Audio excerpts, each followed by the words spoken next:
우리가 몰랐던 북한 이야기 주제를 잡았습니다. 참 정세도 많이 변하고 있고 지금 북한 정세가 녹록지 않다는 얘기도 지금 여는 말씀에 해주셨는데, 오늘은 지금 북한이 어떤가, 그것뿐만 아니라 우리는 앞으로 무엇을 선택해야 되는가 하는 얘기도 드리도록 하겠습니다. 오늘 아침에 뉴스가 들어왔어요. 4월 15일 북한 물가를 안에서 파악해서 전달해 왔는데, 쌀값이 요새 춘궁기라 그런지 1kg에 9,000원, 북한 돈에 9,000원 하던 게 12,000원 됐다니까. 참, 월급이 보통 10배 올라서 지금 3만 원이거든요. 그러니 월급 3만 원 갖고 쌀 2kg 사면 달걀 몇 개 사 먹을 돈밖에 없다는 거죠. 그렇지만 그렇게 월급이 못 오른 직책에 있는 사람들은 월급 3,000원에서 5,000원 갖고 살아갑니다. 그래서 오늘 그런 말씀들도 드리도록 하겠습니다. 사실 이제 선거를 앞두고 있고 오늘 이런 강의를 한다는 걸 평양에서 알고 있으면 얼마나 관심이 있겠습니까? 우리가 몰랐던 북한 이야기, 뭔 얘기를 할 건가? 북한에서 오늘 이 인터넷에서 이제 홍보가 돼 있으면 해킹을 했을 때, 이야, 이거 몰랐던 북한 이야기는 뭔가, 우리도 모르는 거 아닌가, 이럴 것 같아서 관심을 갖도록 하겠습니다. 북한은 어떻게 봐야 될까? 사실 지금 대표님께서도 아까 말씀하셨는데 고향을 가볼 줄 알았는데 아직 못 가보신다고, 바로 단동 건너에 평안북도 용안포 쪽이라고 하시는데, 글쎄요, 언제 갈지는 저도 참 요새는 막막합니다. 북한의 이해, 남북관계론 이런 강의를 하는데 학생들 중에 북한 땅을 밟아온 학생이 한 명도 없는 거예요. 10년 전만 해도 금강산도 갔었고 개성공단도 갔었는데, 지금 거의 모든 학생들이 한 100여 명이 앉아 있어도 북한에서 온 탈북 학생 4-5명 빼놓고는 아무도 북한을 몰라요. 특히 정부 부처에 통일과 관련된 부서에 있는 분들도 북한을 가본 적이 없다고 하니까, 최근에는 예전과 달리 한 10년 지나면서 북한에 대해서 더욱 모르는 상황이 되었죠. 그런데도 북한을 알리는 뉴스나 프로그램이 그렇게 많지가 않아요. 기껏해야 이제 만나러 갑니다. 예전에는 탈북한 분들이 10몇 명 나왔는데 이제는 2-3명 나오거나 김정은 흉내내는 사람 1명 정도 앉아있고, 다 예능 프로그램으로 바뀌면서 북한 현실을 더 절실하게 느낄 수 있는 기회는 더 적은 것 같아요. 아까 유튜브를 보면 북한 소식이 심상치 않다고 하셨는데, 지금 북한을 상대로 유튜브 활동하는 탈북민이나 전문 유튜버들이 고뇌를 토로합니다. 교수님, 조회수가 반도, 구독자가 반도 안 나와요. 다 정치 얘기에 빠져서 북한에 대해서는 김정은이가 요새 조용하니까 아무도 관심이 없어서, 선생님 이번에 저 녹화 스튜디오 월세 못 내서 이제 유튜브 그만둬요. 이 정도로 힘들고요. 트럼프가 들어서면서 북한 인권 단체들에 대한 보조금을 1월 7일 날 모두 삭감하는 바람에 지금 북한 인권 단체들은 이번 달까지 사무실을 빼는 단체도 많고요. 9명, 8명 있던 직원들 2 남기고 다 내보내고, 거기에 VOA, 미국의 소리, 또 RFA 같은 방송도 직원들을 거의 감축하는 바람에 북한 뉴스를 정식으로 얻을 수 있는 통로가 굉장히 막혀 있는 그런 상황이 바로 오늘 선생님들과 같이 강의하는 오늘의 순간입니다. 자, 찬찬히 말씀드릴게요. 저는 서강대 정치개혁과에서 교수 생활을 오래 하고요.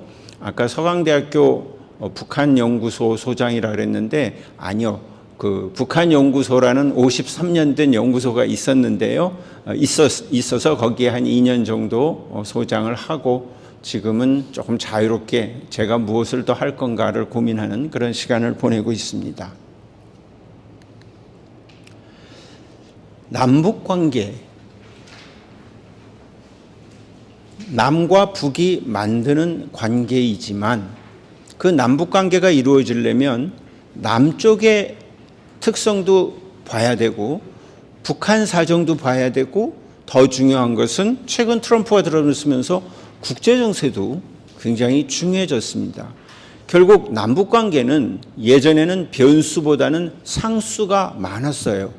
북한하고 늘 적대적이었고 우리의 대북 정책은 늘 북한을 압박하는 거였고 북한은 우리한테서 되도록 압박을 덜 받고 생존하려고 애를 썼고 한미 관계는 상수였어요.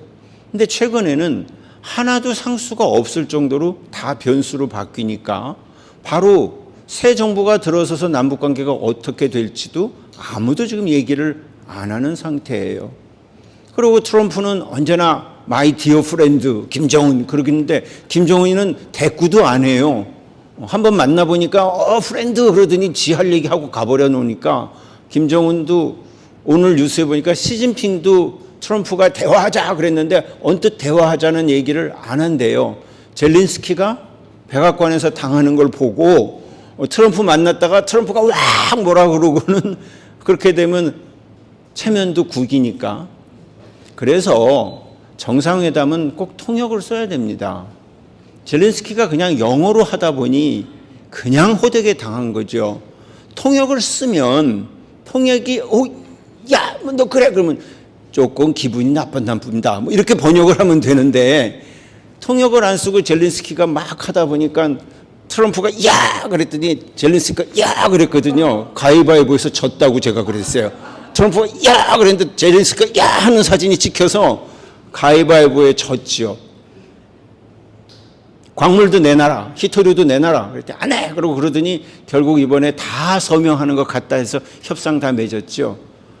엄청나게 국제정치는 냉엄하고 약육강식이라 잘못하면 당하니까 쉽지는 않는 그런 상황입니다. 그래서 제가 말씀드리는 것은 남북관계는 남한, 북한 변수도 있지만 국제정세라는 이 중요한 변수가 또 있다는 것을 함께 말씀드리죠. 자, 오늘 북한은 어떤 상황일까 해서 오늘 아침에 노동신문하고 중앙통신을 보니까 논설이 불가항력의 조선은 영원하라 이렇게 돼 있어요. 우리 이 조선민주주의 인민공화국은 이제 전 세계 국가에 대해서 불가항력의 초강력한 힘을 가진 국가로 등장했다. 이건 다 김정은 위대한 원수님 덕분이다 하고 사설이 A4 용지 11페이지로 나온 거를 아까 다 읽고 왔습니다. 그리고 화성지구 평양에 1만 세대 살림집을 시작했다는 거죠. 1만 세대 끝냈고 2만 세대 끝냈고 3만 세대 착공했고 올해 중으로 끝나서 앞으로 곧 5만 세대. 역사상 지구상에 사람이 살 수 있는 살림집을 1년에 1만 세대씩 척척 해내는 나라가 어디 있는가? 많죠. 우리 대한민국은 아파트 금방 짓거든요. 그런데 거기에 있는 사람들은 거기에 너무 감탄하고 있는 그런 상황이었습니다. 그리고 요새는 미국과 한국이 아예 국호를 정확히 쓰는 식으로 나오네요. 작년만 해도 대한민국 족속들이 이랬어요. 대한민국을 재작년에 써줄 때 우리 언론은 엄청 좋아했죠. 와, 우리 국호를 다 불러줬다고. 아니었어요. 이틀 지나니까 대한민국에다 꺽쇠를 2개를 해놓고 대한민국, 소위 대한민국이란 족속들이 이렇게 해서 이제는 남조선이란 말도 안 쓰고 그냥 대한민국 족속 이렇게 하는데 최근에는 그냥 미국과 한국, 미제란 말도 안 쓸 정도로 북한이 표현에 있어서의 이제는 훨씬 더 자신감을 갖는다? 뭐 이런 표현들을 쓰고 있습니다. 4월 15일 북한 첫 지도자인 김일성 생일을 기념해서 4월 첫 주에 마라톤 대회를 했습니다. 한 번도 외국인을 못 들어오게 했던 북한이 마라톤 대회를 하면서 여러 개 국가, 루마니아, 에티오피아 이런 국가의 선수들을 초청을 해서 평양 개선문을 안을 띄었습니다. 모처럼 평양을 볼 수 있는 사진이 들어왔길래 서울 평양 뉴스에 실린 것을 제가 따왔습니다. 2001년에는 이 개선문 밑에서 사진도 찍고 평양도 방문하고 했었는데 지금 저도 6년째 북한을 한 번도 못 가보는 그런 남북관계의 단절이 지속되고 있습니다. 이것은 2020년 북한 지도자 김정은이 우리도 큰 병원이 있어야 되겠습니다. 봄인데 올 10월까지 평양 종합병원을 완공하시오 해가지고 짓기 시작했는데 그만 2020년에 못 짓고 아직 완공이 안 됐습니다. 이제 올해 건물은 다 지었다고 하는데 이 크기가 지금 현대 풍납동에 있는 아산병원 정도의 크기라고 하니까 무지무지 큰 병원이죠. 저기 주체사상 탑이 있고요. 여기 고속 엘리베이터를 타고 여기 올라가면 전망대가 있죠. 회전 전망대라 그러는데 전망대가 도는 게 아니라 제가 돌면서 보는 거라 회전 전망대라고 합니다. 대동강이고요. 고려호텔이 저 건축, 이게 동평양입니다. 동평양에는 북한 간부들 관사 집들이 많습니다. 북한에서는 그럼 몇 평짜리 삽니까? 나 100평짜리요. 그럼 100평이 아니고 3분의 1로 줄이시면 됩니다. 한 30평 정도다. 100평짜리 삽니다. 그럼 300평 정도라고 북한에서는 얘기하죠. 왜냐하면 북한은 6자 곱하기 6자가 한 평이 아니고 1m 곱하기 1m가 한 평이라고 합니다. 집은 그렇게 하지만 땅은 또 6자 곱하기 6자를 한 평이라고 하기 때문에 북한의 지도, 땅에 대한 측정 단위를 모르면 굉장히 헷갈리고요.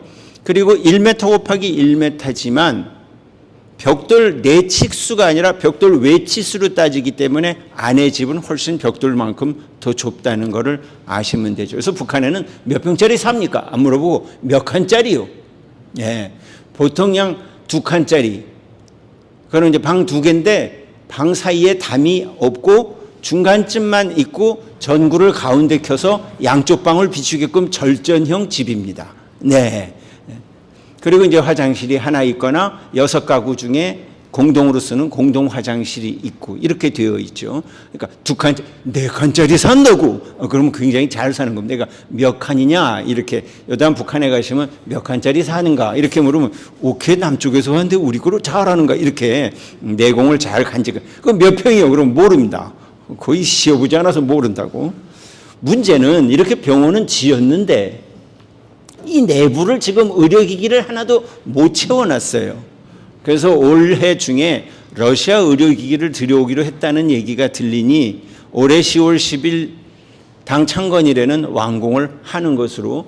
그래서 김정은이 다 됐다 그러니까 지금 병원을 벌써 여러 번 방문해서 에스컬레이터 있고. 근데 문제는 저 내부의 동선을 어떻게 짰을까 하는 것이 병원 전문가들의 얘기입니다. 수술실, 옆에 뭐 마취실 뭐 이렇게 다 동선이 있고 또 병원 입원하는 입원실도 있고 이 동선이 기가 막히게 짜야 저 큰 병원의 효율성이 있는데 그렇게 지었을까? 뭐 그래서 나중에 한번 보도록 하죠. 아무튼 북한에서는 수령이 지시한 시기에 완공이 안 되는 경우가 지금 북한 역사상 없었는데 최근 들어 김정은 때만 이거 해! 그럼 못한다 그러고 코로나 때문에 안 된다 그래가지고 요새는 지시를 해도 자꾸 연기가 되는 그런 사례가 있어서 북한 전문가들이 와 이건 좀 상상도 못했다는 얘기도 하고 있습니다. 자, 아주 최근 김정일 생일 2월 16일을 즈음해서 관광객을 받겠다 그래서 영국 관광회사 뭐 이런 유럽의 관광회사 몇 개를 두고 사전 답사식으로 관광객을 받아들였습니다. 그분들이 살짝 찍어가지고 보내왔어요. 그래서 그 사진을 한번 최근 걸 한번 보시죠.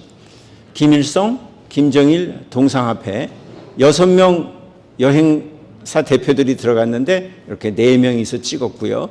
요거는 교복 만드는 공장입니다. 지금 멀어서 안 보이시는데 요 여성 직공은 보지 말라 하는데도 봐가지고 눈이 마주쳤습니다. 예. 교복인데 이제 여자 교복입니다. 요거는 오스트레일리아 사람인데 여기에 보면 신의주로 건넜는지 도문으로 건넜는지 국경 통과 지역을 적게 되어 있고요. 또 하나는 위생검열을 받았는지 또 입국 도장을 세관에서 어디를 받았는지 해서 여권에 찍히질 않고 따로 붙여줍니다. 그리고 나올 때 떼기 때문에 제 여권에는 북한을 갔다는 기록이 없지요.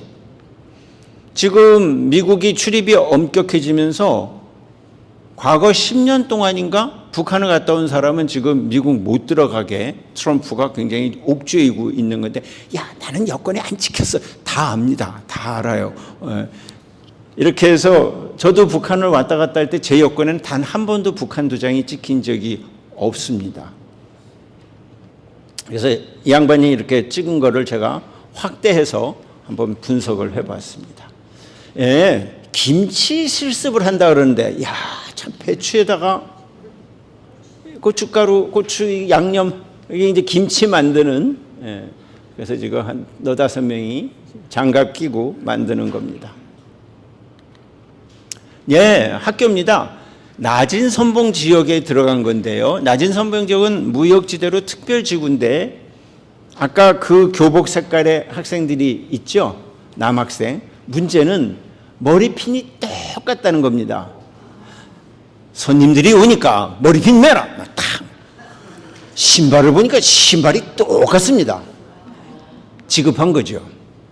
저는 그 뒤에 이 환경 미화한 걸 봅니다. 김정은 오스님께 뭘 하다, 우리 조선에 존재한 봉건 국가들, 이렇게 해가지고 저는 확대해서 이 뒤에 거 봅니다. 가방 보고, 머리띠 보고, 모버나 보고, 예. 학생들인데 대표적으로 이렇게 손님들한테 안내하는 학생들의 모습들. 그러니까 이것이 북한 일반 학교하고는 조금 다를 거다 이렇게 생각하지만 우리가 견주어 볼 수 있는 좋은 장면입니다. 하하하. 낮은 선봉 사진관에 갔더니 24년 6월 13일인가 결혼한 날을 기념하여 그래서 찍었습니다. 신부도 나이가 좀 있고 신랑도 나이가 좀 있지요. 네, 신랑은 이게 30이 훨씬 넘었을 겁니다. 이 계급장을 보면 노란 거에 줄 하나에 별이 하나, 둘, 셋, 넷. 내면 이게 위관급입니다. 소위, 중위, 대위 하듯이 북한에는 소위, 중위, 상위, 대위. 그러니까 군에 갔으면 보통 17살에 군대 가서 사병 생활 하다가 다시 우리처럼 부사관 하다 장교되고 대위까지 할 정도면 지금 한 35 정도 되리라고 봅니다. 그리고 이 부인은 같이 결혼했으니까 한 27, 8. 요새는 17살에 고등학교 졸업하고 여성들도 5년에서 7년 군복무를 하고 나와서 직장을 갖게 되거든요. 안 간다 그러면 뺄 수는 있지만 일단은 요새는 군대 갑니다 해서 자원 입대하는 게 무척 많다 그래서 작년만 해도 요맘때 80만 명이 자원 입대했습니다. 우와, 군대 갔던 사람들이 재입대하겠다고 했습니다. 그런 일은 없습니다. 예, 10년씩 13년씩 고생하다 또 와서 재입대하겠다는 사람은 그거는 신문에만 있는 거고, 그러나 줄은 섭니다. 야, 자원 입대를 해야지. 그럼 전부 다 일어나서 와서 수표해라. 그러면 이제 서명을 합니다. 북한에서는 수표, 손으로 쓴다 해서 수표하라 그러면 김영수, 인사동, 누구 이렇게 써놓죠. 그럼 거기 쓴 사람 다 군대 가는가? 아니에요. 그 쓸 때 내 이름만 제대로 쓰고 주소를 다 틀리게 써놓기 때문에 못 찾아옵니다. 네. 작년 가을에 또 120만 명이 자원 입대를 했어요. 그러면 북한에 128명에 작년 초에 80만 명, 작년 말에 120만 명. 그러면 군대가 몇만 명이 됐겠습니까? 근데 군대는 똑같거든요. 그러니까 수표는 하고 자원 입대한다. 와, 박수 받고 그리고 찾으면 주소가 다릅니다. 그리고 김혁이가 수백 명이 됩니다. 이름이 다 혁명의 강철의 전사가 되라. 그래서 김혁, 김철 그래가지고 김철이가 바글바글 합니다. 어느 김혁인지 모릅니다. 그러니까 우리는 와, 자원 입대하면 다 군대 갔나 보다. 아닙니다. 군대 가는 경우는 이런 경우입니다. 오늘 김일성 종합대학 리과의 화학전공 이 여학생들이 이번에 졸업하게 됐습니다. 졸업하면 동무는 뭐 하시겠습니까?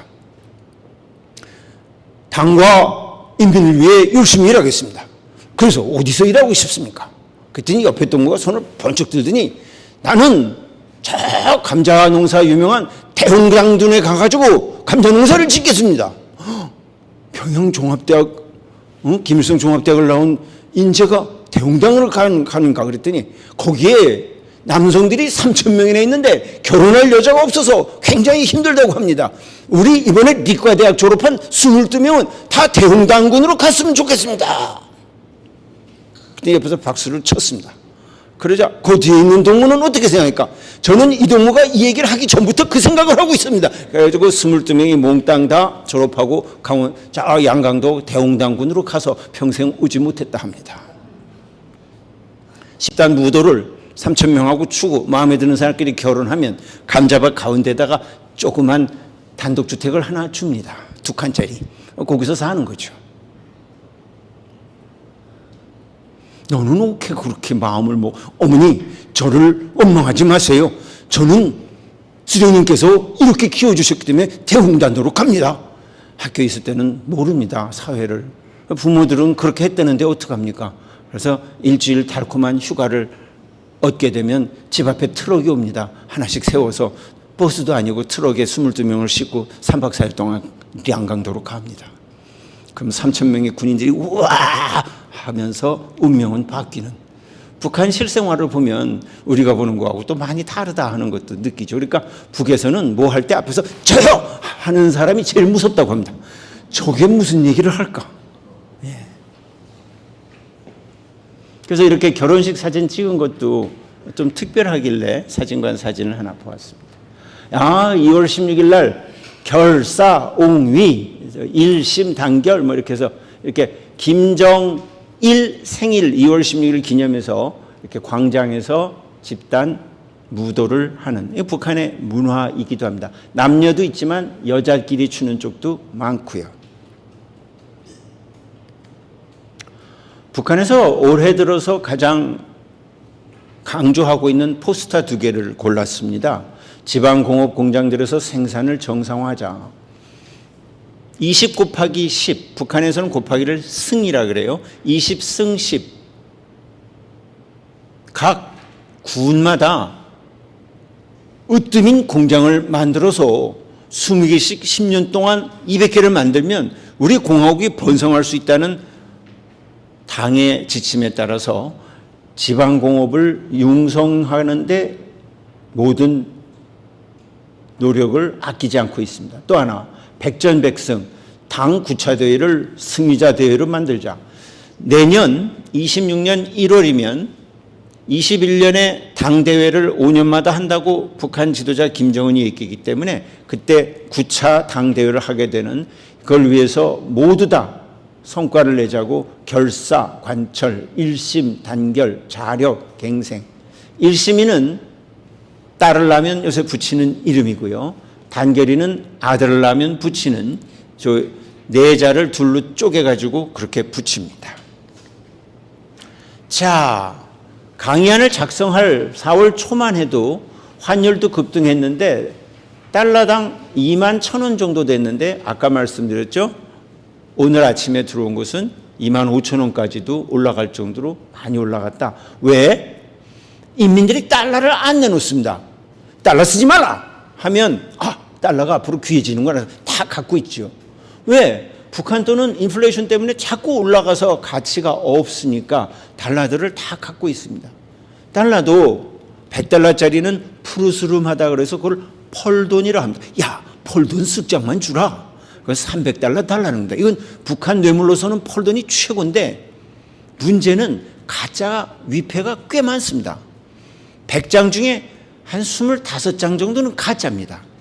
아주 정교한 슈퍼노트로 북한에서 위조한 달러인데 북한 내부에서는 가짜든 진짜든 별로 사람들이 개의치를 않아서 가짜를 줘도 거스름돈도 줍니다. 그러니까 북한 국경 안에서는 가짜가 돌아다녀도 괜찮지만 중국 땅으로 넘어갈 때는 맥을 못 줍니다.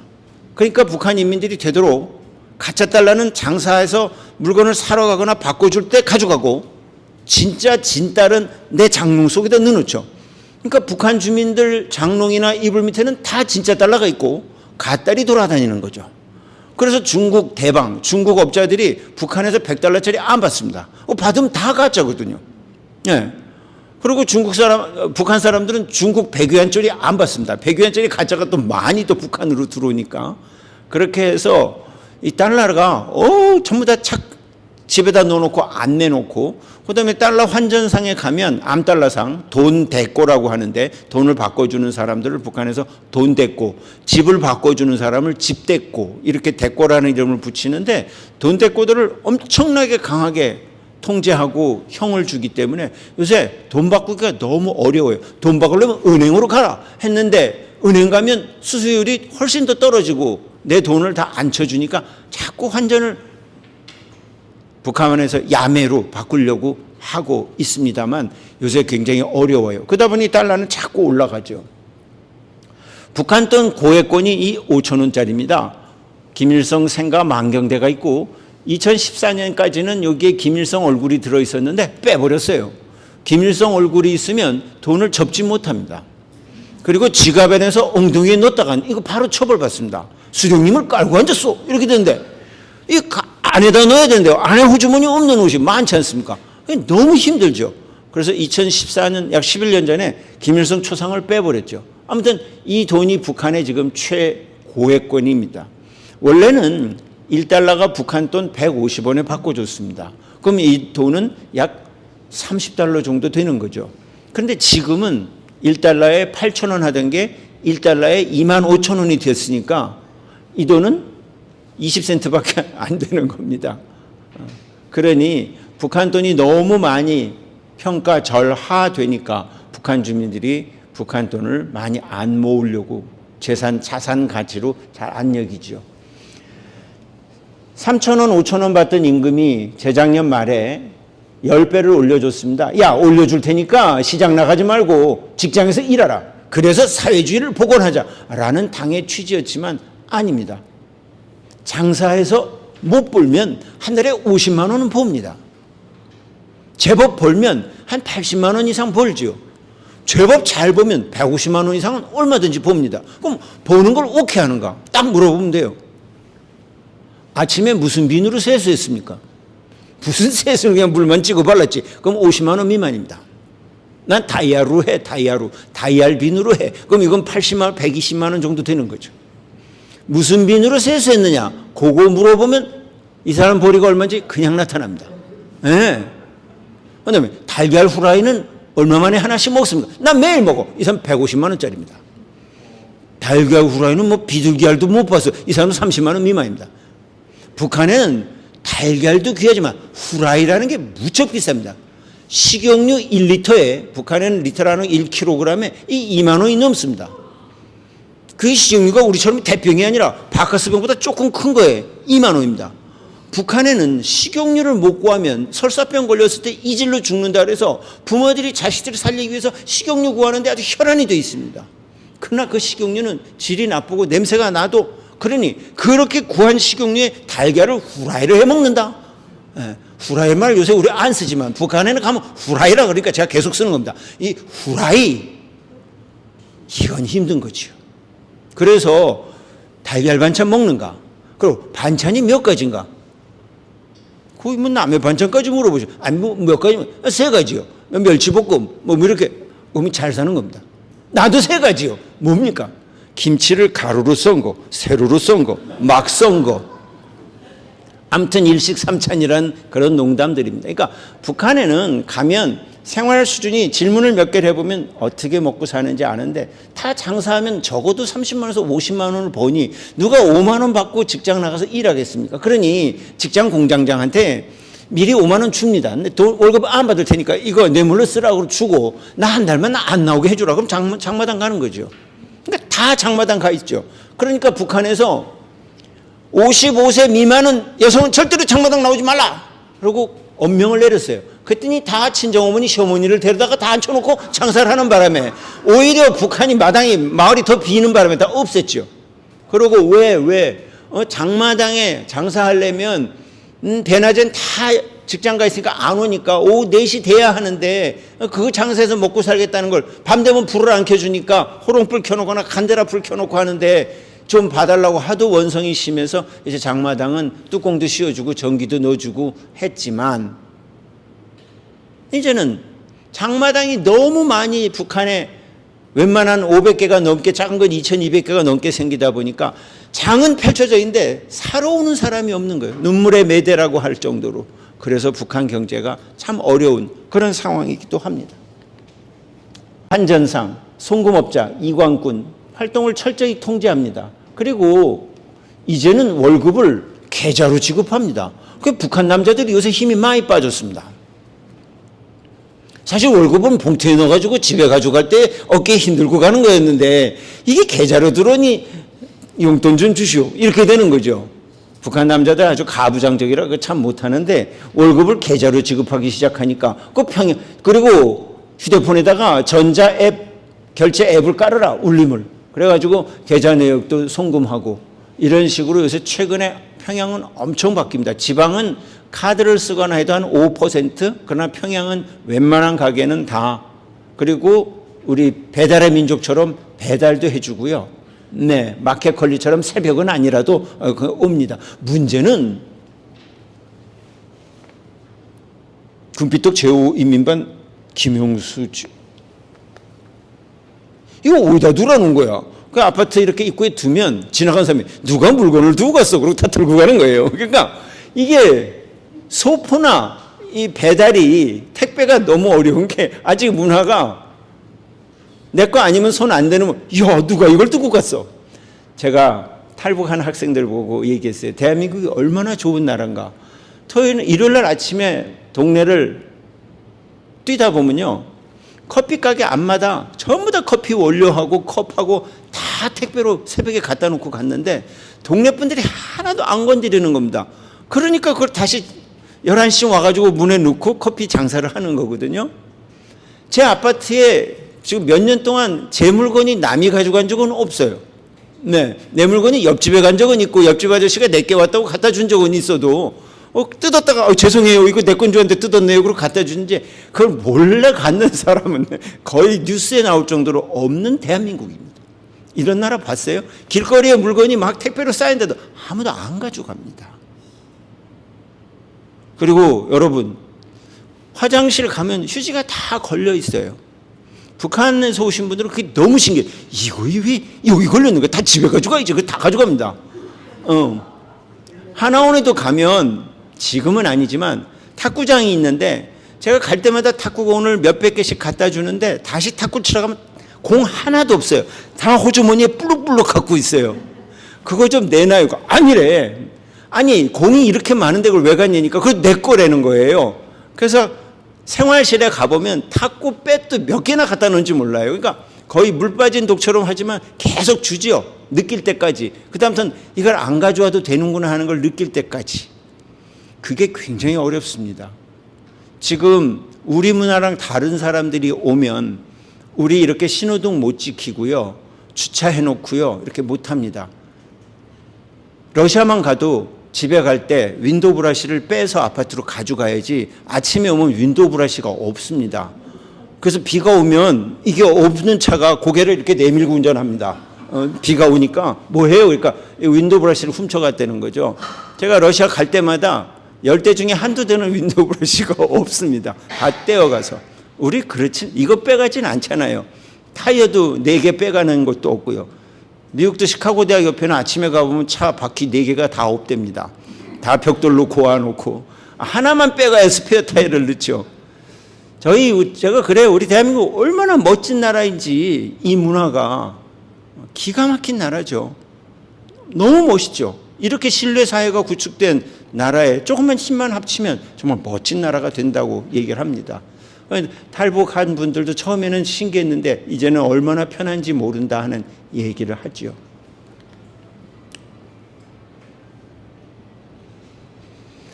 북한이 제일 모자라는 게요. 소금입니다. 오늘 처음으로 말씀드리는데 해방 이후 지금까지 소금이 늘 부족했습니다. 북쪽이라 염전이 많이 없습니다. 우리보다 일조량이 약해서 천일염이 많이 만들어지지 않고요. 동독 때는 동구라파에 동구 공산권 국가가 있을 때는 암염을 서로 구상무역으로 주고받고 했는데 동독도 다 붕괴되면서 북한은 소금이 무척 귀합니다. 그런데 우리 뉴스에는 북한의 소금 부족하다는 걸 거의 그게 부족할 일이라고 생각을 안 하죠. 그래서 북한 주부들이 김장 담글 때 청진같이 이렇게 바닷가에 있는 사람들 다 바닷물에 절입니다. 근데 너무 오래 절이면 김치가 배추가 녹아가지고 그 정말 솜씨 좋은 사람이 바닷물에 얼마나 담그는가를 그걸로 솜씨를 뽐낸다고 합니다. 북한에 가면 고춧가루도 적어 소금도 없어. 그러니까 밍밍한 백김치를 먹게 되는 경우가 참 많았죠. 해산이 뭐예요? 해산? 네. 해산? 해산요. 평양에는 쌀이 1kg에 9,500원인데 해산은 조금 더 비쌉니다. 네. 제가 원산, 신의주, 평양 한 13개 도시 가격을 입수해 가지고 늘 비교해 보고 있습니다. 해산이 량강도 저 위죠. 제일 많이 탈출하는 쪽입니다. 그리고 옥수수도 이렇게 차이가 있는데 오늘 들어온 건 이거보다 벌써 12,000원이 됐고요. 옥수수는 5,000원이 넘어갔고요. 설탕은 22,000원이 됐고요. 휘발유는 같은데 경유가 농사 짓는 농번기라서 경유 수요가 많아서 22,000원까지 오늘 올라갔다고 4월 15일 물가가 들어왔습니다. 이것이 또 귀합니다. 맛내기. 북한에서는 아지노모도라 합니다. 네, 미원 미풍. 북에서는 이게 없으면 안 되는 건데 이 맛내기 구하기가 너무 어렵죠. 무슨 멸치 국물을 낼 게 있나 고기 국물을 낼 게 있나. 그러니까 이 맛내기가 주부들한테는 음식을 한다면 꼭 필요한 거죠. 그러니까 앞으로 남북교류가 됐을 때 우리가 인도적 차원에서 지원하는 거를 약품이나 우유 이거 말고도 이젠 조금 더 품목을 다양화해서 맛내기도 좀 보내주고 소금도 좀 보내주고 더 중요한 것은 치약 같은 거. 우린 치약을 짜서 쓰잖아요. 북한은 치약이 흐릅니다. 이 고체나 액체로 만들지 못해서 그냥 물처럼 돼 있어 치약을 짜지 않고 치약을 이렇게 흐르는 거죠. 그러니까 고운 치약이 없는 거죠. 그리고 안티플라민 같은 걸 제가 많이 갖다 줬는데 무척 좋아합니다. 벌레 물린데 튼데 삔데 그런. 그래서 앞으로 인도적 지원하면 이제는 우리가 시행착오를 많이 했으니까 꼭 필요한 식량이나 의약품은 정부에서 하고 우리 민간단체들은 정말 생리대, 아이들 기저귀, 이런 약품, 뭐 타미플루, 또 뭐 열나면 먹는 그런 약들, 해열제들 이런 것들을 좀 많이 줬으면 하고요. 그리고 기초 화장품들도 좀 많이 제공했으면 좋겠어요. 화장품이라는 게 없거든요. 북엔 그렇게 햇볕에서 일하는데 선크림이 없죠. 물론 우리 어릴 때도 선크림 없이 자랐고 얼굴에 로션 바르는 남학생은 창피해가지고 우리 얘기도 안 하는데 요새는 군대 간 애들이 다 바르죠. 요새 훈련병들이 선크림이 필수품입니다. 그것도 아주 잘 바릅니다. 그것도 아모레 거 뭐 이런 거 발라야지 웬만한 우리 국산 거 아닌 외제는 또 안 바르는 그 정도로 많은데 이런 것들을 볼 수가 있죠. 줄여서 말씀드리면 배급제가 없어지지 않았습니다. 자꾸 배급제가 없어졌다는데 아니요. 100명 중에 한 20명 정도는 배급을 받습니다. 그런데 나만 받는 사람은 한 10명, 내 가족까지 받는 사람은 한 5, 6명밖에 안 되죠. 그리고 후방 공급이라 해서 물고기나 생선이나 야채, 남새까지 공급받는 사람은 100명에 한 2, 3명의 고위 간부밖에 없죠. 그러니까 배급도 담배까지 술까지 다 나오는 사람은 거의 없고요. 그냥 곡식만 내 것만 나오는 사람들이 28%, 72%는 아무것도 못 받을 정도로 배급제로 시작한 북한 체제가 지금은 그렇지 않다는 건데 배급제가 끊기진 않았습니다. 시장화는 통일부에서 조사해 보니까 100명 중에 93명이 장사해서 먹고 살았다는 경험을 갖고 있으니 이제는 장사라는 것이 굉장히 이제는 보편화됐죠. 그래서 장마당이 노동당보다 더 세다는 얘기가 나왔어요. 북한에는 조선노동당보다 장마당이 더 세다 하는 얘기 때문에 우리는 웃고 그러고 북한이 넘어가는 줄 알았는데 아니요. 북한의 장마당은 노동당 밑에 있습니다. 노동당이 야 쌀을 뭐 키로에 2,000원 이상 받았어? 너 다 뺏을 거야. 그러면 다음 주로 다 2,000원 밑으로 내려갑니다. 북한은 한도 가격이라는 게 있습니다. 한도 가격. 국가에서 이 물건은 이상 받지 못한다 하고 딱 하면 그 가격 그대로 지켜야지. 어기면 다 뺏어가 버립니다. 그러니까 장마당의 자율성이 마음대로 열려있지 않다는 사실을 우리는 잘 모르고 이제 북한은 노동당을 갖고 장마당이 이긴다고 지금 10년째 희망을 갖고 살았지만 아니죠. 정보화, 핸드폰 2,500만 명에 약 700만 대? 이건 중고 핸드폰까지 다 치면 조금 더 넓겠지만 무서운 것은 남조선 영상물이나 태양의 후예, 사랑의 불시착 이건 다 봤다는 거예요. 예, 100명 중에 83명이 다 봤다는 거죠. 예, 그 여기 와가지고 무슨 드라마를 얘기하길래 우리 모른다 그러면 우리는 목숨 걸고 봤는데 여기서는 목숨도 안 걸고 왜 안 봤냐고 막 뭐라 그럽니다. 그러니까 뭐 봤다 그러면 얼른 집에 가서 다시 보기로 유튜브에 찾아서 내내 보지 마시고 10분짜리 15분짜리 요약본이 있습니다. 그걸 쭉 보면은 말이 통하죠. 북에서 오신 분들은 굉장히 서운해합니다. 아니 도깨비도 안 봤단 말입니까? 도깨비 오징어 게임 안 봤다고 요즘에 펄펄 뜁니다. 오징어 게임 난 목숨 걸고 봤는데 네 사랑의 불시착 그거 오케이 보는가? 그거 다 단속하는데 북에서는 절대로 사랑의 불시착이라고 하지 않습니다. 불시착 야 불시착 봤어? 봤어. 8부작까지 봤는데 코로나 때문에 안 들어와서 그 뒤는 못 봤지. 그럼 내가 여기 있어. 오케이 하는가? 장마당에 가면 영상물 파는 가게 아저씨가 없습니다. 아줌마하고. 그래서 어디 갔나 하고 찾으면 저 뒤에 아줌마가 뭐 찾소? 이거 뭐 아름다운 것들 파는데 북에서는 이 남조선 영상물을 아름다운 것들이랍니다. 아름다운 것들 파는데 이렇게 보니까 실수요자 같죠? 그 어디사오? 예, 금빛동 제5인민반 김용수입니다. 그러면 한참 다시 들어보고는 가 있으라. 그 가 있으면 갖다 줄 테니까 가 있으라. 밤에 11시가 지나면 누구십니까? 가져왔습니다. 싹 열어보면 아까 그 장마당에 있던 아저씨하고 아줌마가 와 있습니다.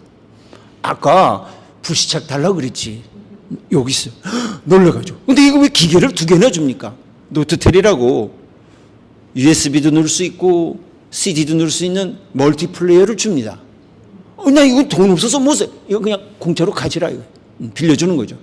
이걸 빌려줘야 빌려볼 거 아닙니까? 근데 이 기계가까지 받으면 아무도 못 보니까 우리 돈으로 한 6만 원 되는 걸 2대 다 줍니다.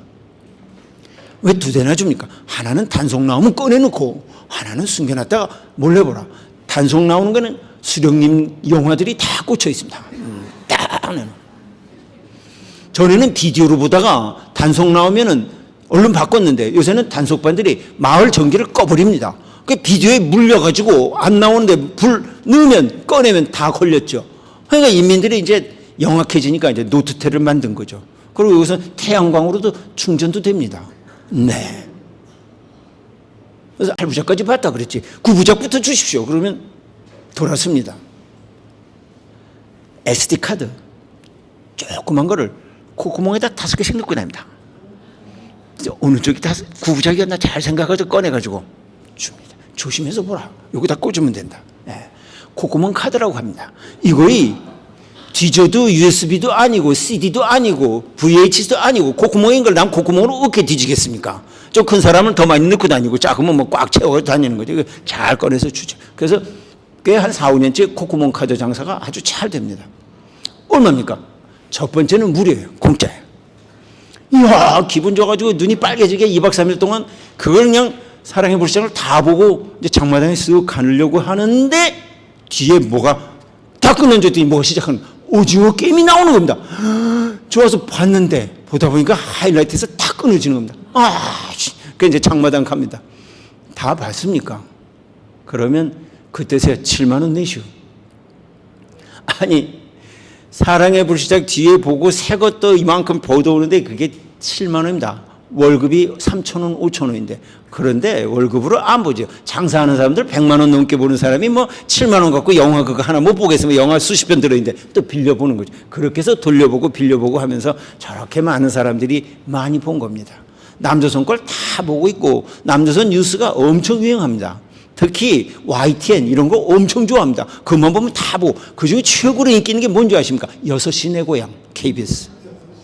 왜 이게 인기냐 그랬더니 우리 할머니가 남조선의 고향인데 내가 거기 살았다는데 혹시 6시 내 고향에 우리 할머니 할아버지 고향이 나올까 봐 그렇게 좋아한다는 겁니다. 북한 사람들이 제일 잘 안 보는 거 자연인이 산다 이거 우리 맨날 저렇게 사는데 저게 무슨 재밌냐고 안 본다고 하는 우스개 얘기도 있습니다. 또 잘 안 보는 게 사극.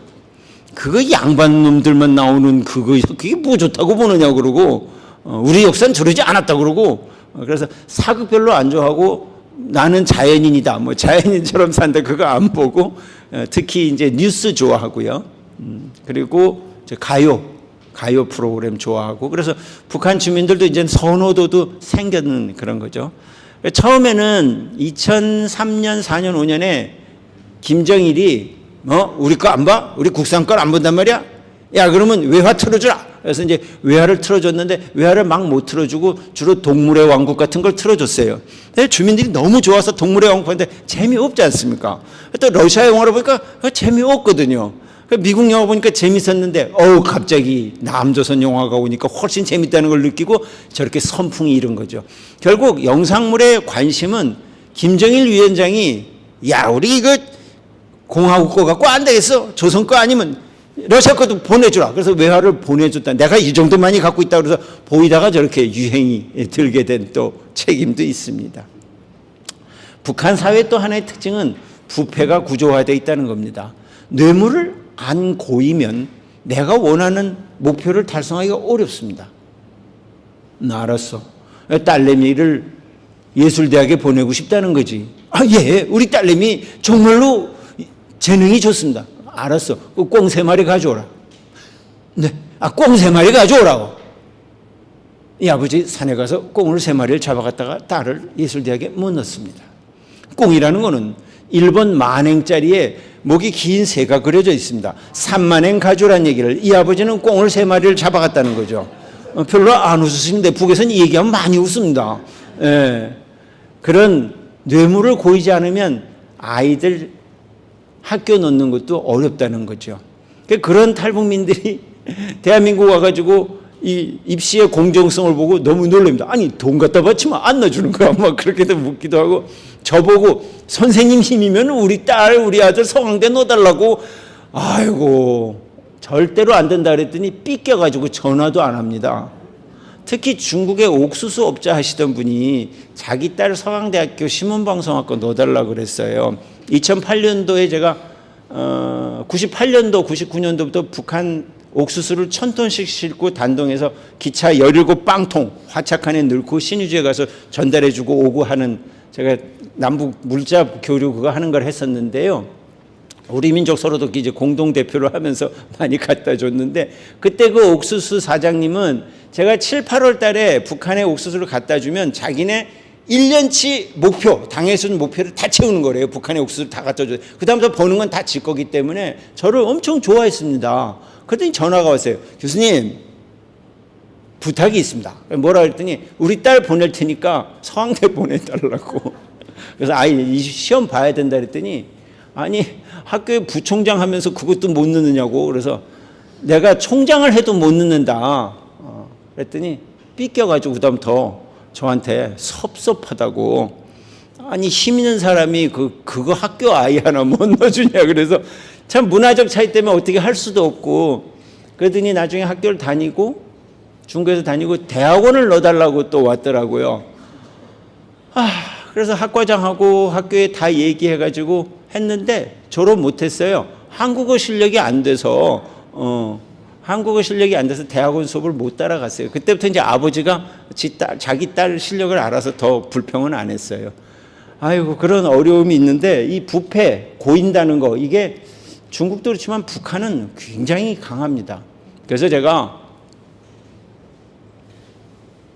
나중에 남북교류가 활발해지면 우리 금융이나 공직자분들이 북한에 지점으로 가고 부서가 지점화가 돼서 북한에 가서 협력을 하게 될 때, 야, 누가 왔어?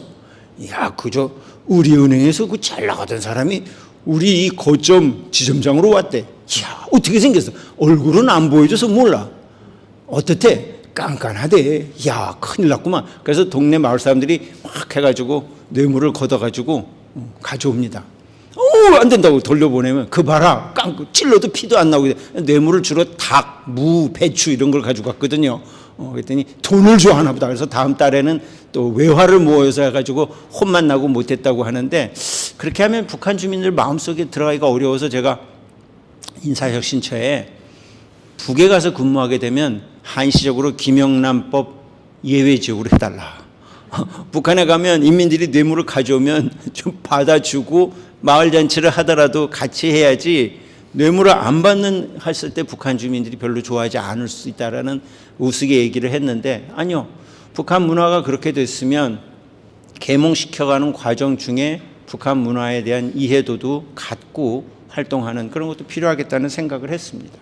북한 체제는 어떻게 버티나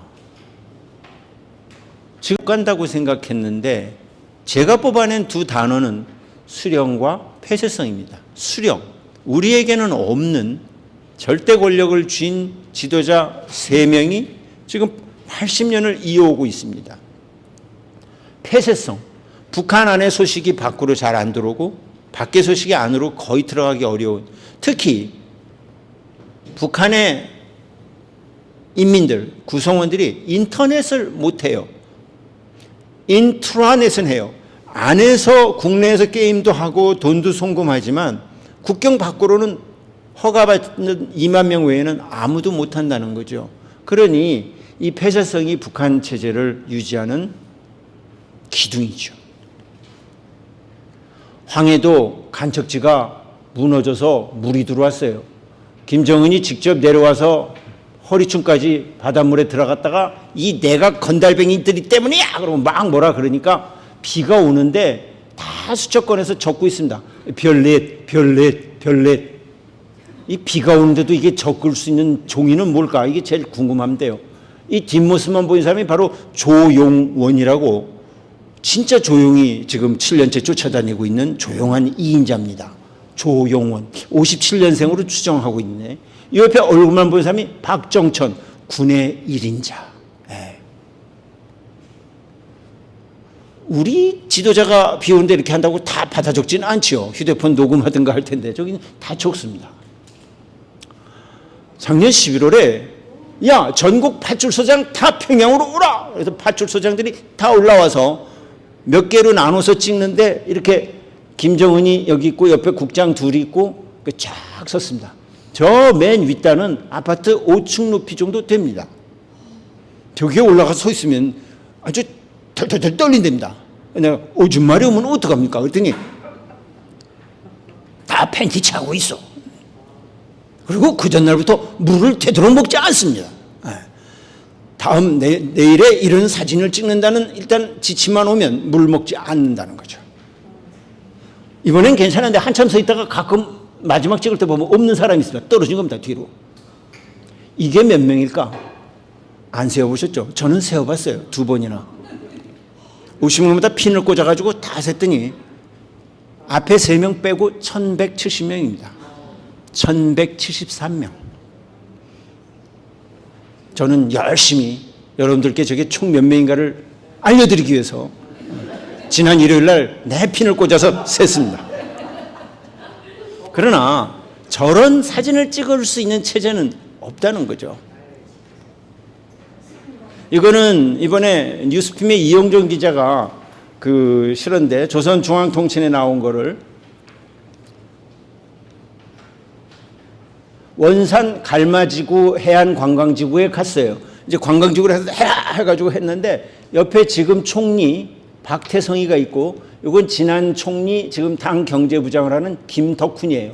그 위에 이제 쭉 간부들이 다 있는데 이 박태성이가 총리를 했는데 이 누굴까 궁금했어요. 어떻게 저렇게 잘 나갈까? 그랬더니 예전 김일성이 있을 때 요 뒤에 있는 이분이 박태성 총리의 할아버지예요. 김일이라는 사람. 이 사람이 최용건은 김일성이 언제나 형님 하고 이야 하고 주먹도 잘 쓰고 의리도 있고, 그래서 화를 벌컥벌컥 장비처럼 내면 김일성이 잘 달래는 그 다음에 여기가 김책, 호리호리하죠. 그리고 여기가 김일. 그러니까 이 김일은 김일성 장군님을 따르겠다 해서 이름을 개명을 해서 김일을 만든 거예요. 원래 이름은 박용덕이었어요. 네. 그리고 아들이 둘이었는데 그 둘 밑에 하나가 아까 총리죠. 이번에 알았어요.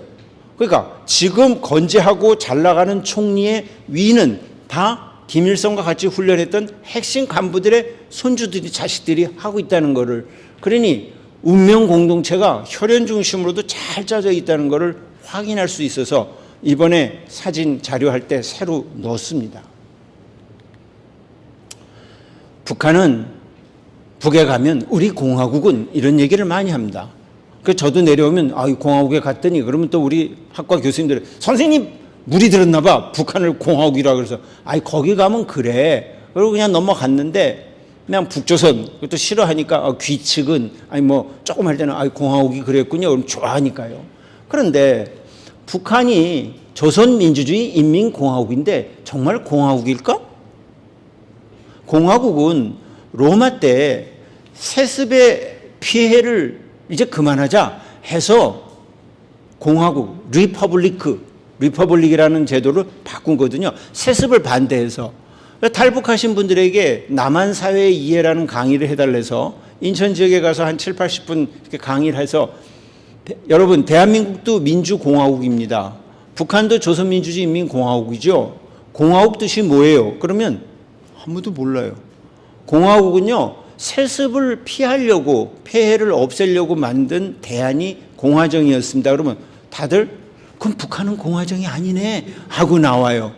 그래서 제가 처음 와서 하나원에서 정착 교육을 할 때 공화국의 뜻을 좀 알려주면 좋았을 텐데 공화국은 한 사람에게 권력이 집중되지 않고 여러 사람의 권력을 분할해서 균점해서 그 뜻을 받아서 통치하는 그런 리퍼블릭. 그래서 우리도 바로 리퍼블릭 오브 코리아라고 한다. 그렇게 하면 탈북민들이 금방 알아들으시더군요.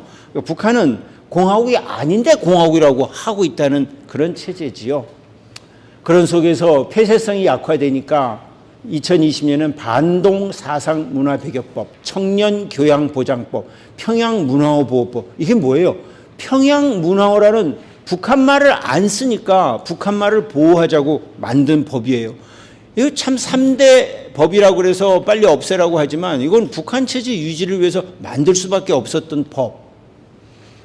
남조선 드라마를 봤다는 중학생 등 둘을 머리를 깎여서 동급생들 앞에서 징역 12년형을 때리고 있는 15살짜리 둘입니다. 작년에 7번이나 방송을 해서 북한 주민은 이 영상을 모르는 사람이 없어요. 머리를 빡빡 깎여서. 그런데도 영상을 본 거죠. 괴뢰말을 쓸어버리라. 잡탕말 대신 평양 문화어 써라. 남한 말투, 괴뢰 말투 쓰지 말라. 그리고 오빠, 님 이런 말 쓰지 말라. 이거는 진짜 좋아하는 사람한테만 쓰라. 대신 동지 동무 쓰라. 비굴하고 간드러지며 욕스럽게 말꼬리를 길게 끌어서 올리는 괴뢰식 억양 금지. 예를 들자면 안녕, 또 봐, 잘 가. 이거야 안 됩니다. 비굴하고 간드러지며 욕스럽게 말꼬리를 왜 올립니까? 안녕, 안 됩니다. 안녕하십니까? 잘 봅시다. 또 봅시다. 이래야죠. 이게 괴뢰식 억양인데 이게 남조선 말투고 이게 잡탕 말씨라는 거죠. 이름도 다소리, 예소리 뭐 이런 이게 이름이냐? 미안합니다. 또 혹시 이름 갖고 계신 분 있으면 뭐라 그러지 마십시오. 북에서 아주 3개를 딱 찍어서 보냈어요. 이런 이름 쓰지 말라. 가명 만들지 말라. 서체도 북한식 수령님체로 이렇게 옆으로 딱 뉘었어야지 남조선 말체로 쓰지 말라. 뭐 이런 행위를 하면 리적 행위로 간주해서 단호하게 처벌하는데 망신을 주어가지고 머리를 쳐들지 못하게 귀를 꽉 눌러가지고 잡사상 못 들어가게 한다는 이 법조항을 제가 그대로 옮겨온 겁니다. 대남 태도도 남조선은 동족이 아니다. 적대적 두 국가다. 통일, 어떻게 저런 애들하고 통일하냐고 벌써 2개 국가론을 얘기를 했죠. 훈련 모습 보니까 무자비하게 초토화하라. 대한민국 족속들은 동족이 아니다. 이렇게 훈련장에 대한민국 족속들은 동족이 아니다 그러면서 이렇게 특수 군인들이 훈련받는 그림이 며칠 전에 4월 16일 날 나흘 전에 들어왔길래 제가 하나 가져온 겁니다. 결국 북한은 경의선, 동해선 다 폭파시키고 폐쇄된 남북국경을 영구적으로 요새하라면서 일기예보 할 때 휴전선 밑에는 그냥 바다로 그려놓고 우리가 없습니다. 심지어 아시아게임 할 때 여자축구 준준결승에 누구랑 누가 붙었어요? 조선 대 괴뢰. 이게 우리 괴뢰 선수들입니다. 네. 여기 다 괴뢰 강의 듣고 계시는 겁니다. 아니, 우리도 북한군을 괴뢰라고 했죠, 예전에. 근데 요새는 안 하거든요. 근데 요새 학생들은 괴뢰가 또 무슨 뜻인지도 모릅니다. 괴뢰라 했더니 대학생들이 그냥 뭐 그게 퍼피트, 허수아비라는 뜻이다. 남의 말만 듣는. 근데 이렇게 경계했는데 이걸 보여주면 다들 경악을 합니다. 아니, 대한민국을 괴뢰라고. 북에는 요새 전부 다 괴뢰라고 표현합니다. 우리는 모르는 거죠. 그러니까 북은 속 터지는 거죠. 이렇게 막 자극을 했는데도 아무 반응도 없어요. 뭐 저런 나라가 다 있는가? 김정은이가 야, 남조선을 오케이 건드리면 다들 짐 싸고 햇반 사고 생수 사겠는가? 아니, 미사일을 쏘고 핵실험을 해도 아무도 햇반도 생수도 안 사는 거죠. 예, 이렇게 바뀌어 있습니다. 결국 체제는 어디로 갈까? 오늘 경제에 대해서 조금 말씀드렸는데 요새 나오는 유튜브 보면 김정은이가 요새 체중이 더 많이 늘었답니다. 뭐 170kg까지 가서 붕어처럼 돼 있다는데 아직 요새 한 달 동안 지금 안 나타나서 못 보고 이제 최근에 나타났는데 정말 많이 늘었다고 하니 결국 최근에는 우리 정부나 방송에서 김정은의 건강에 대해서는 얘기 안 합니다. 쓸데없이 자극시켜서 그럴 필요가 없어서. 그렇지만 120kg까지 뺐다가 최근에 다시 150을 넘어서 170까지 갔다면 건강에는 엄청 문제가 있는 거죠. 그래서 앞으로 체제 향방에 김정은의 건강도 있지만 아까처럼 경제 상태가 지금 달러가 이렇게 오르고 주민들이 사는 게 팍팍하면 참 쉽지는 않습니다. 교수님, 우크라이나에 파병한 가서 전사한 부상당한 아들들 얘기를 들으면 엄마들이 분통을 터뜨리면서 김정은에게 원망을 하겠죠. 아니요. 엄마들은 아들이 우크라이나에 가 있는지 아무도 모릅니다. 떠날 때 얘기 안 하고 갔고 포로 두 사람이 얘기했죠. 여기가 러시아인 줄을 와서 알았다고요. 그리고 훈련 유학을 간다 그래서 좋아서 왔다고 했어요. 그리고 지금 막 드론에 의해서 11,000명이 가서 3,000명이 죽었는데 부상까지 6,000명인데 한국군이 드론으로 죽였다 그래서 훨씬 한국에 대해서 좀 적개감을 내세우고 있다고 하니 참 어떻게 해야 될지. 북한은 계획경제 체제를 만들고 좀 더 사회주의 기업에다 책임을 가지라고 조금 이렇게 자유는 줬지만 계획과 시장이 공존하고 있는 건 당연하고요. 아까 말씀드린 대로 당이 시장을 통제하고 있는 상황입니다. 그 속에서 외국 구호도 안 받고 우리 대한민국에서도 이렇게 NGO에서 주겠다고 그렇게 하는데도 이 교수 선생 거의 준다 소리하고 주는 건 못 받게 돼 있어요. 그냥 단동에다 옥수수를 이렇게 두고 가면 이건 누구 두고 갔나 몰라. 그럼 우리가 가져갈게. 그냥 그건 어떻게 우리도 준 사람한테 줬다고 해야 되는데 그렇게 두고 가니까 그러면 우리는 못 받아. 그 남조선한테 구걸은 안 하기로 했어. 우리는 자생력이 있는 공화국이야. 이렇게 얘기를 하니까 줄 수도 없고요.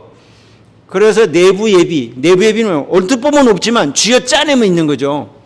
여기도 못 쓸 물건이 없지만 야, 전쟁에서 철을 내라 그러면 저거 다 띄고 이 책상 밑에 철 다 띄어서 가. 이게 내부 예비죠. 그러니까 멀쩡한 거를 다 부셔서 재료로 만들 수밖에 없는 거죠. 북한은 내부 예비를 확보하라 그랬더니 멀쩡한 유리창을 다 깨서 유리가루를 만들어서 유리공장에 보내는 거예요. 소금을 산더미 쌓았더니 북한 지도자가 야, 소금이 잘 됐구나 하고 갔는데 그건 소금을 만든 게 아니라 소금 창고에 있던 소금을 수령님 오신다 해서 바다에다 올려놓은 거죠. 3분의 1이 녹아서 없어졌죠. 연어를 키웠는데 내가 다시 올 때까지 잘 키우라. 근데 3년 만에 오셔야 연어가 다 먹음직스러운데 7년 만에 왔어요. 상어가 됐어요. 연어가 뼈도 세고. 그랬더니 누가 연어를 이따위로 키워서 그래서 탈출해서 지금 대한민국에 연어 지배인이 와 있습니다. 저보고 지가 안 와가지고 망쳤는데.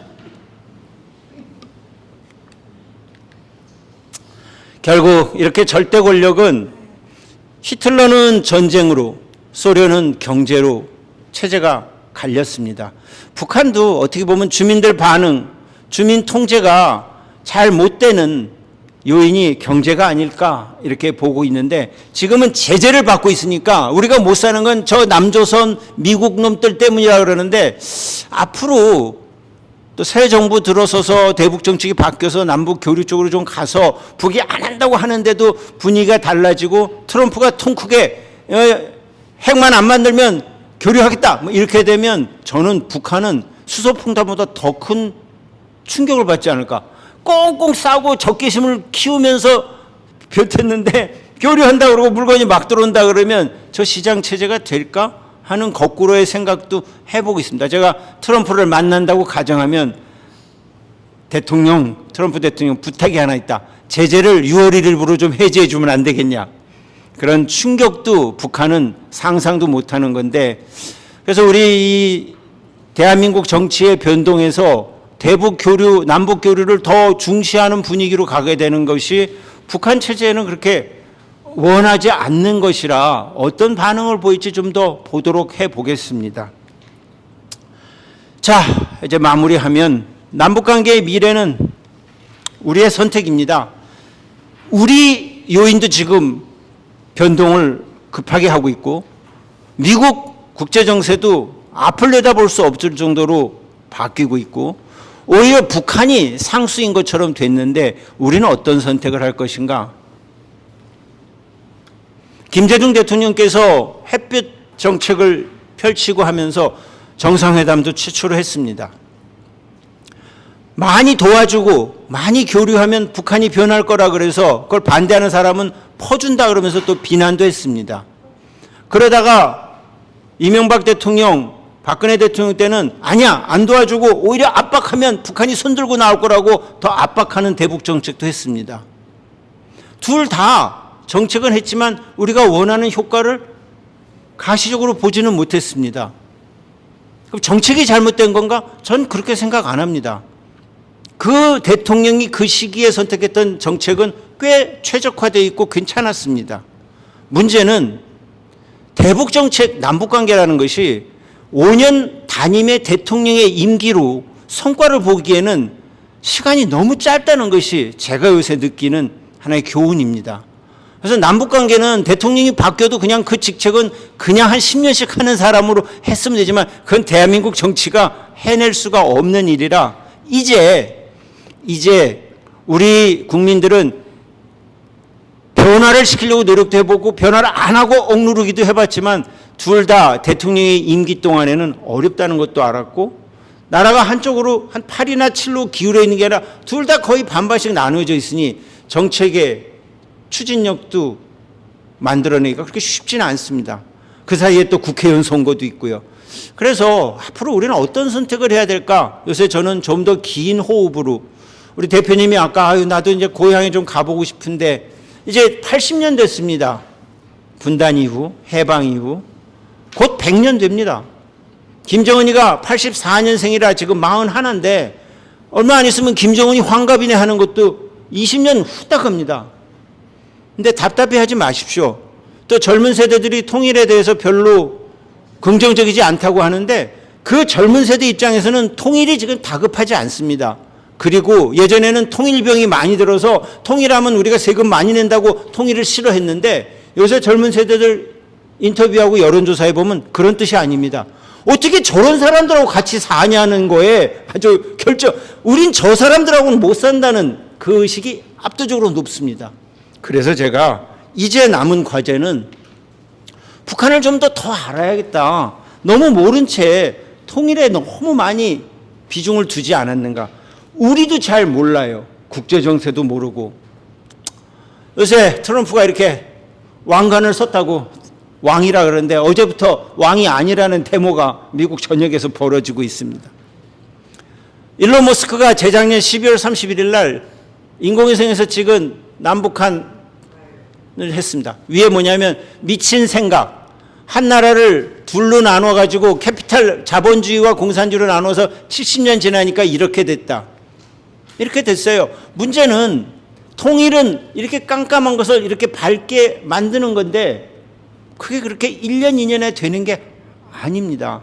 엄청난 어려움과 힘듦이 있는 거니까 통일은 이걸 어두운 걸 밝게 하면 돼. 저는 그렇게 간단하게 생각하지 않습니다. 저기에 살고 있는 사람들의 마음도 얻어야 되고 참 할 일이 많지요. 마무리하면서 사진 한 장. 북한 내부를 찍은 사진입니다. 소가 있고 북한 주민 2분이 있고 나무가 꽤 좋죠.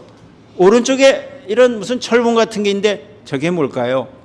하고 물었을 때 탈북 학생들은 금방 와 웃습니다. 근데 우리는 아무도 모릅니다. 그러나 우리 예전에 시골에서 보신 분들도 있을 텐데, 소 발굽을 교환하고 발에 문제가 생길 때 고칠 때 소가 발로 차니까 이렇게 묶어가지고 소를 해놓고 발굽을 바꾸는 겁니다.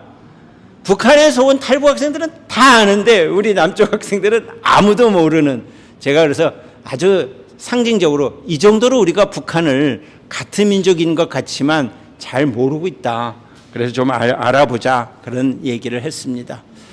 자, 오늘은 잘 아시는 얘기지만 우리가 그래도 몰랐던 최근 이야기, 그래서 바로 엊그제 얘기, 오늘 아침 물가, 그리고 금년 초에 마라톤 대회 4월 달에 했던 거, 또 낮은 선봉의 여행 프로그램으로 들어갔던 사진들을 보면서 못 가본 북한이지만 가본 것 같은 느낌이 들게 말씀을 드렸고, 지금 현 시점에서 우리가 어떤 정책을 해야 되는가, 무엇이 필요한가도 말씀을 드렸습니다.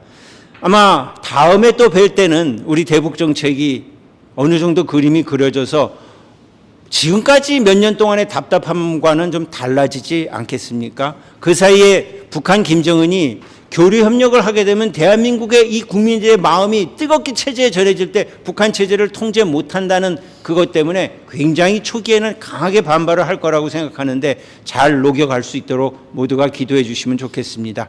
이것으로 강의를 마치겠습니다.